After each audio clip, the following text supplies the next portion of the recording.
Hashem Naseh v'Natzliach. Okay, welcome back to a new Zman, a new season in the beautiful neighborhood of Shari Chesed, wonderful Kehillah of Ner Avram, Avodas HaParsha, trying to find points where we can move forward in our Avodah from even the smallest details in the Parsha. There's a couple, obviously, right in time to mention Barry Levitt, Olav Shalom, who missed very much here, and everyone all over the Shloshim Maasas tomorrow night. There's going to be a gathering here in the shul.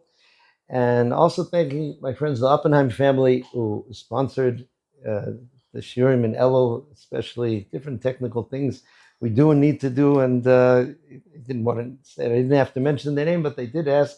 Everybody should be a schus for their children. There's always a tense time when children are starting schools of all types. It requires a lot of tefillah, maybe schus for them, but toch kol yaldi Yisrael. Okay, so at the end of Parshas Seitzei, we have the mitzvah of measures, weights and measures, having proper weights and measures. In fact, the one thing I didn't get is a chumash, I'm sorry. So this is here.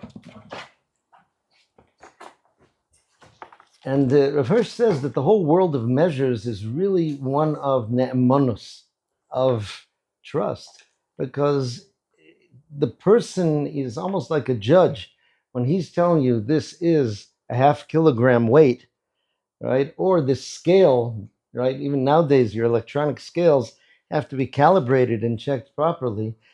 And that's like a judgment the person is making. He's declaring something and people are relying upon them.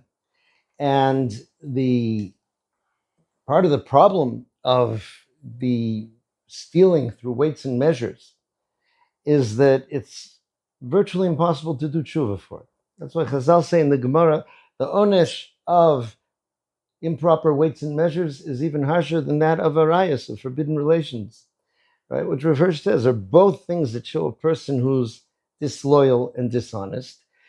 Because here, you have no idea how many people you cheated or how much. Right? You had something a little bit off. They would salt the weights. You've heard that expression? You put the metal in salt, it would corrode the weight a little bit. So therefore, it's a couple of grams less than what it says. And over time, that adds up, right? Over time. There was a real case that I became aware of, one neighborhood that I lived in. It used to be in Israel. It's very rare now to find that they had a system in the local makolet that every family would have an index card.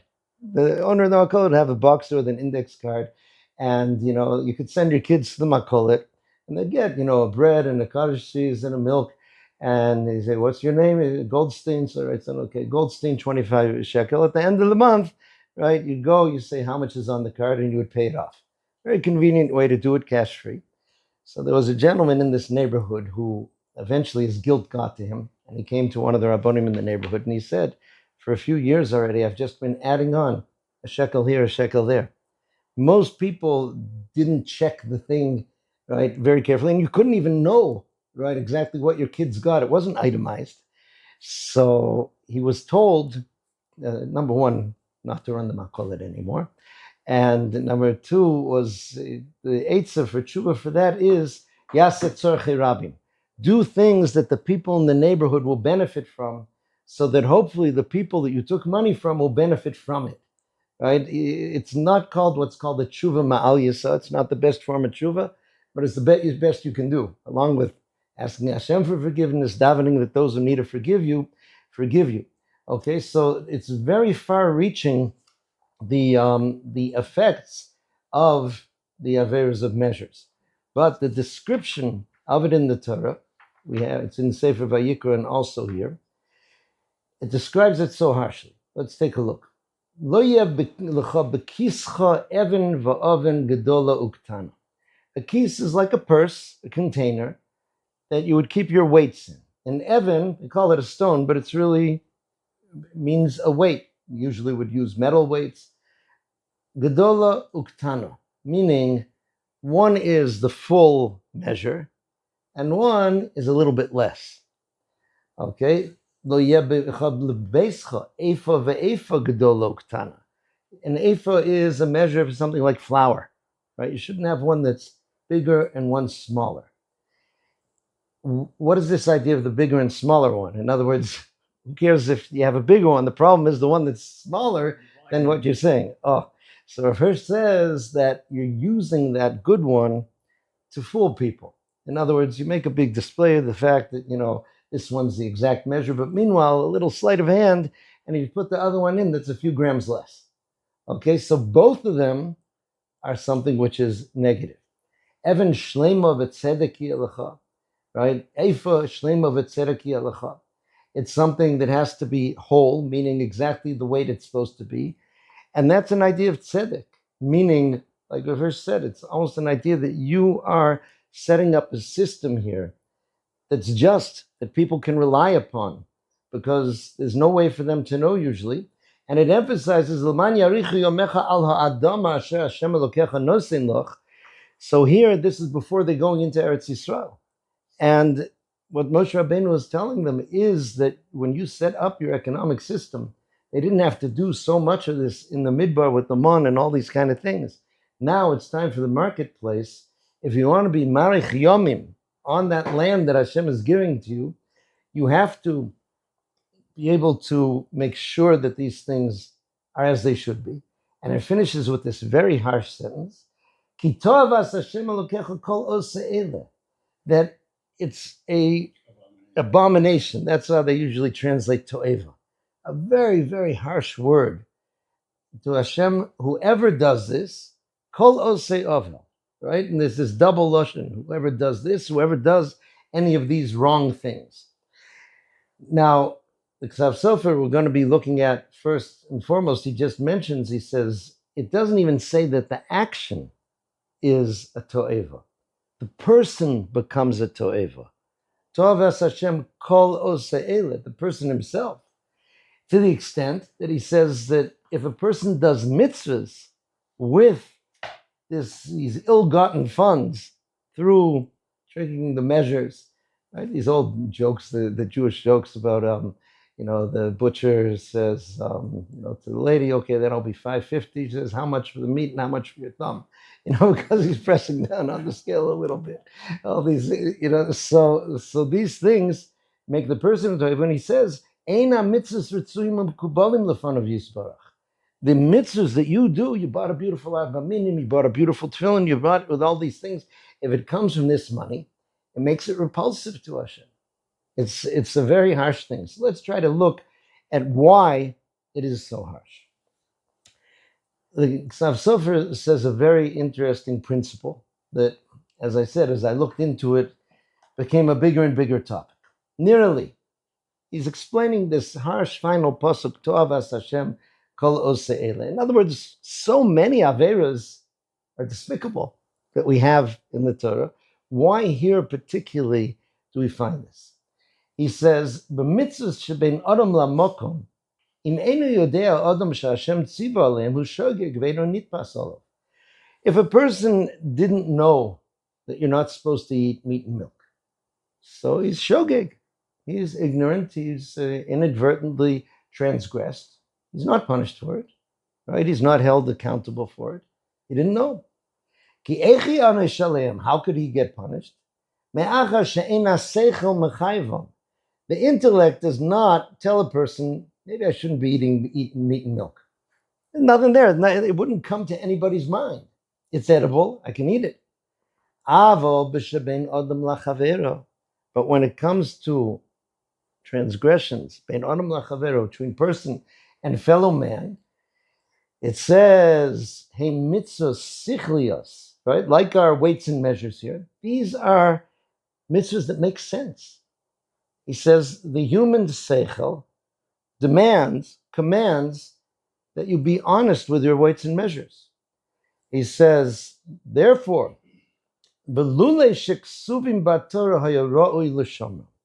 if they hadn't been written in the Torah, it would also be the right thing to do to keep such things. The nefesh rasha, he quotes a pasuk in Mishlei, right? The nefesh of one who is evil, ivsara umetuavu lamokom. What a person who's done when he starts fiddling his weights and measures in order to steal from people, is he's corrupted his nefesh so much, he's overridden the natural sense of justice that HaKadosh Baruch Hu put into us. That the seichel, that you shouldn't be taking someone else's things. You shouldn't be creating a society where people are taking things. So he says, this is why we find that Cain was punished for killing Hevel, even though he wasn't commanded. Who told Cain not to kill his brother? Right? And suddenly he says, but even though there was no specific command from Hashem then, built in, we're hardwired to know you're not supposed to kill people. That's why Hashem said, meaning that the voice of the murder itself cries out to me. Right? In other words, the blood of your brother, meaning this is something that shouldn't have happened. This is an injustice. This is a wrong. He says, therefore, right, he had to know that. But Adam HaRishon, let's say, he said, if Hashem didn't tell him, don't eat from the fruit of that tree, he wouldn't have been accountable. Why shouldn't he eat from the fruit of that tree? Right? It shouldn't be that. So, therefore, he was only punished because of that. So he says, this is why it says in the end, Ki tov as Hashem Elokecha kol oseh eleh. Anyone who does this is an abomination to Hashem, meaning even if he didn't know that I said not to do it, even if he didn't know that I commanded not to do it, it's disgusting. The thing in and of itself is a disgusting thing. And therefore, he says, the seichel mechayvo, l'roch kol l'tovo, that should be built in. So this is a big and fascinating topic, which we have, which is, number one, it extends into the world of Bnei Noach. Okay, in other words, we know that there are Sheva mitzvahs Bnei Noach, which are really basically things that you don't do. But here it seems that mitzvahs that are from the Seichel, one would be obligated to do. The Netziv, in his introduction to Havas Chesed of the Chavetz Chaim, says that yes, Bnei Noach are also obligated to do Chesed because it's sichli. Right? Rabbeinu Bechaye writes, he says, in the Seichel, why in the world should you be sitting there enjoying yourself when your friend is starving and suffering? He says that doesn't go according to the Seichel. There's this certain injustice, and therefore, Bnei Noach would also be held accountable. Right? There are differing opinions. The Sefer Ikarim, this Rabbi Asher Weiss had a whole share, but the Sefer Ikarim says that no, he says here it must be that these things that we see, that Adam HaRishon must have already been commanded about the Sheva Mitzvahs Bnei Noach, that they were already there. And these aren't things that we make up ourselves. What the Torah tells us. Now, this is why it gets into a very sticky topic. Because suddenly if you're saying the Seichel is Mechayev, and this is an important phrase, the Mesilas Yesharim uses it, that he views something that if the mind tells you not to do this, he uses the example for a person who puts himself in danger. He says, that's criminal, that's usher. You must listen to your Seichel that tells you, don't do that dangerous thing.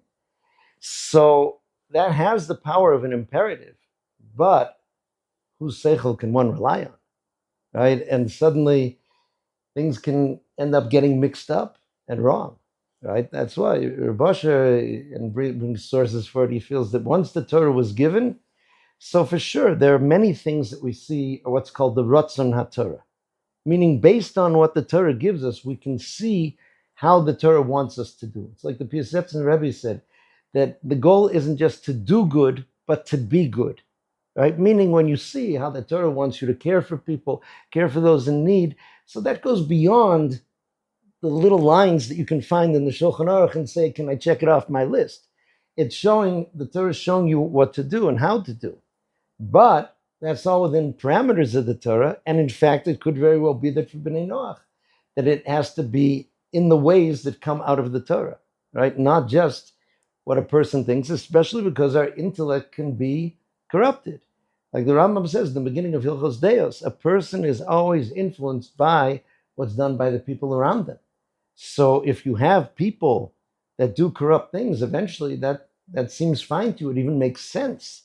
That's why another piece here in the Ksav Sofer says, what is this idea of Eifa ve'Eifa? Okay, there's a pasuk in Mishlei, Even ve'Even, Eifa ve'Eifa.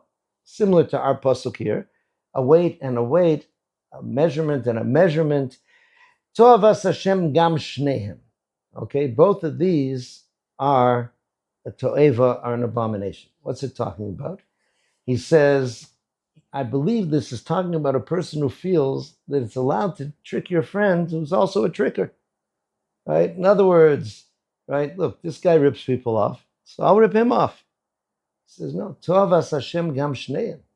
Okay, even though, right, when he buys from you, your weights aren't accurate. When you're buying from him, his weights aren't accurate. We both know they're not accurate. I rob from you, you rob from me. That's business, right? He says, no, it's Toavas Hashem kol se'ela, that both people, right, it doesn't matter who started it and who's continuing afterwards, both of them are abominable. Both of them are a to'eva in terms of this. So this, in terms of our avoda, brings me back to something we spoke about maybe a couple years ago, and I think it gives a new solution for an interesting question. When the brothers of Yosef are caught, right, with the gavia, with the cup of Yosef in the bag of Binyamin, so they say to Yosef's messenger, Chalila lavadecha, right? Chalila, we would never do such a thing as this. And then they explain, the money that we found in our bags last time, we brought back to you. Does it make any sense that we're going to steal something? Right? That's an example of what's called a kal v'chomer in the Torah. So the question I heard from the Talmud Rebbe, that he said, they have a very good explanation. What's this chalila? Right? Just say, you have a very logical proof, argument why it doesn't make sense that you should have stolen.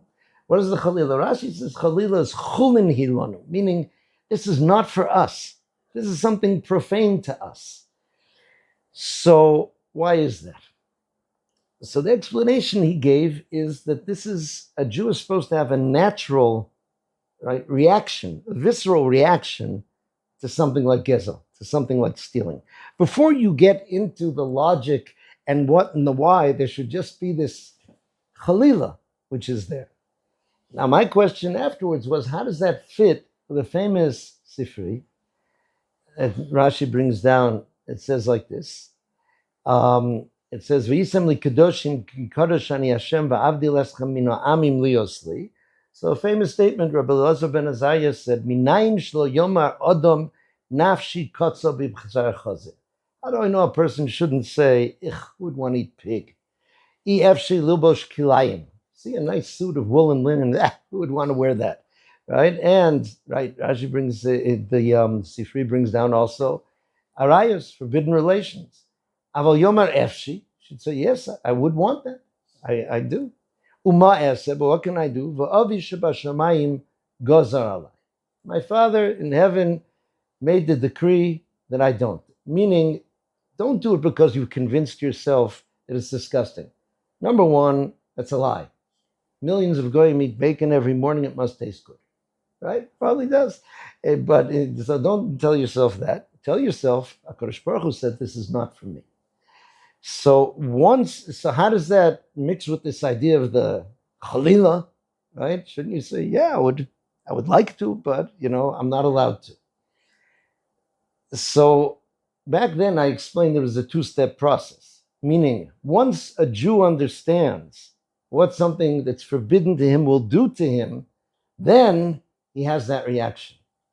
Just recently, we went to visit some people with my grandchildren, and my wife had brought along some snacks for the grandkids, and suddenly one of them took out a bag of bamba, right, which is this peanut-flavored snack, and the husband, his wife was not in the room at the time. He says, "Do I smell bamba?" I said, "My wife is very allergic to peanuts." Right away they closed off the door and everything and aired out the room and such.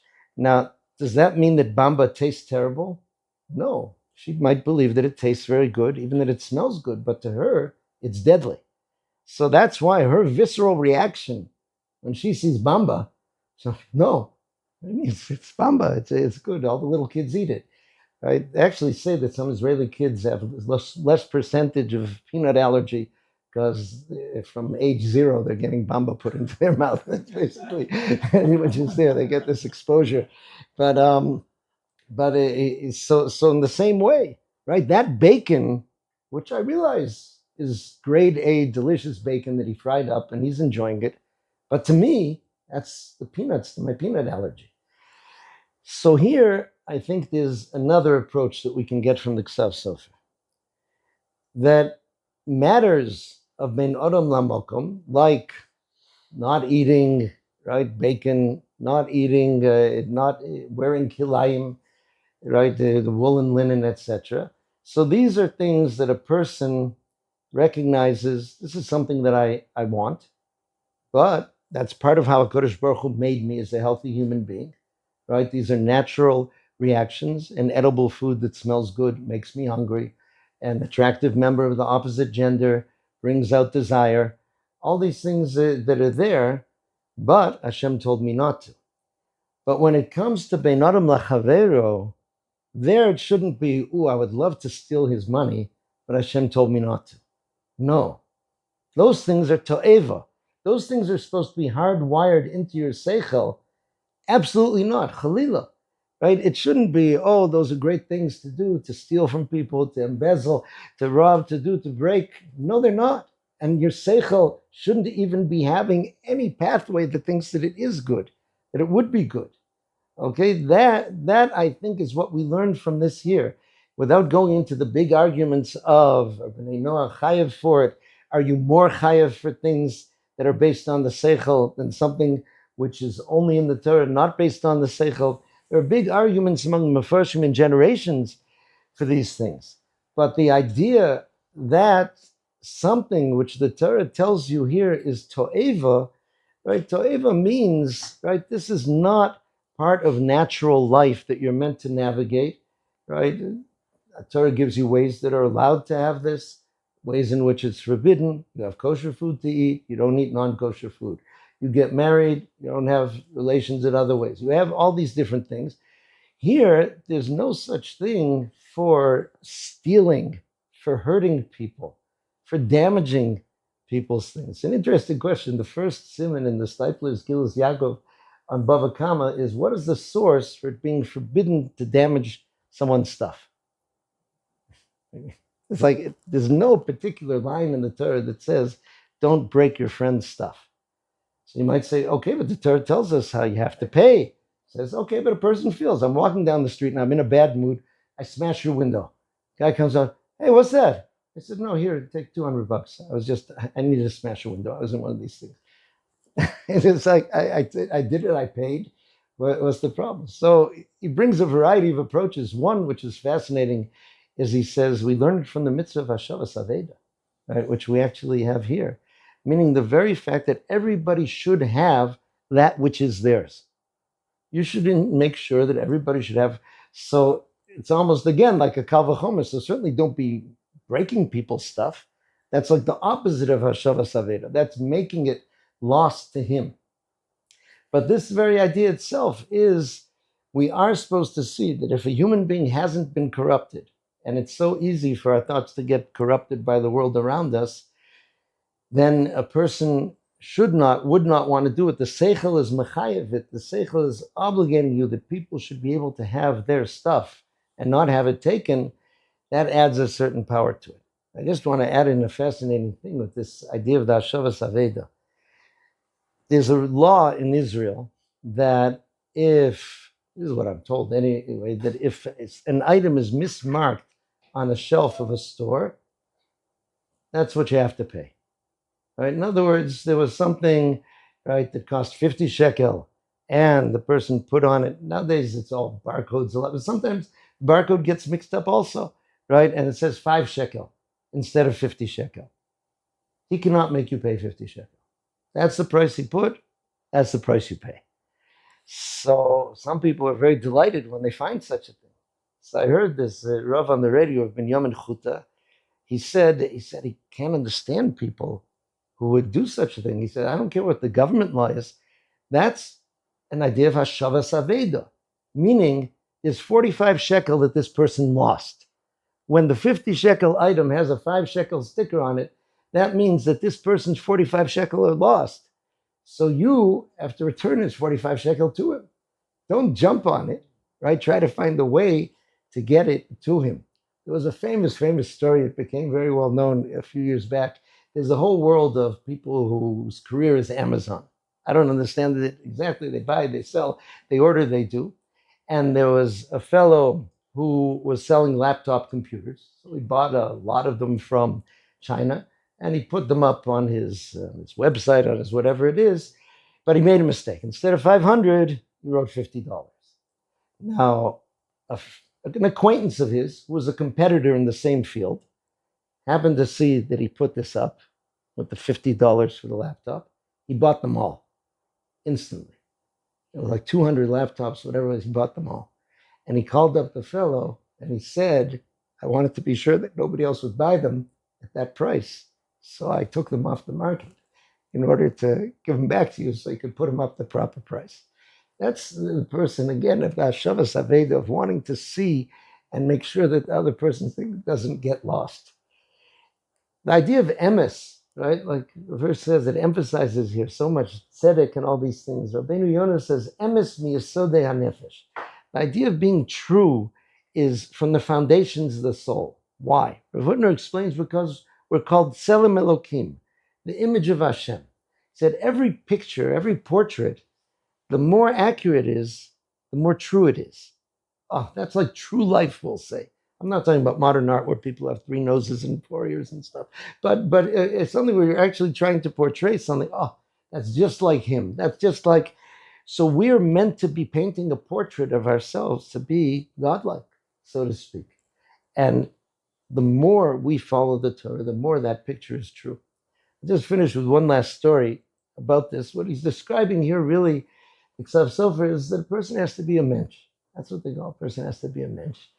And there's a story, Rabbi Yitzchak Vorki, he was a Rebbe, but he was an orphan, and he was adopted by Rav David of Lelov. And one year on Rosh Hashanah, so Rav David of Lelov took the boy along with him to daven with the Chuz of Lublin, his Rebbe. So it was time for Tekiyah Shofar, and the Chuz is in his room, and he's not coming out. And people are waiting and waiting, waiting and waiting. Eventually they approach Rav David, who was one of the older Hasidim, to please go see what's happening with the Rebbe. So he cracks open the door, and the Rebbe is clearly in his thoughts someplace else, looking almost frightened. And when he walks in, so the Rebbe snaps out of it. And the boy, little Yitzchak, walked in with him. So the Rebbe saw the boy, he said, tell me, what are you learning? He said, I'm learning the halachas of edus, of testifying, of witnessing, based in. He said, do you have a kasha? You have a question about it? He says, I do. What's your kasha? He said, I understand why we don't accept the testimony of a relative on behalf of his relative. He's disqualified as an aide because obviously he has a reason to be untruthful. But what if the relative wants to testify against his relative? Shouldn't he be a good witness? Shouldn't that even be more admissible? He said, do you have an answer? He said, yes. Because in introducing the idea of the 2 witnesses, the Torah used the lashon, va'amdu shnei anoshim. 2 people will stand up. He said, a person who testifies against his relatives is nishkin mensch. He's not a person. So the Chazal laughed. He smiled and he said, you now helped us. Because there was a big kitrug, a big prosecution in Shemayim. But we say in the Pasuk, Karav Hashem l'chol karav. HaKadosh Baruch Hu is our relative. He's not going to testify against us. And that was what made it. But that's the idea. You got to be a man. Okay. Call to everyone.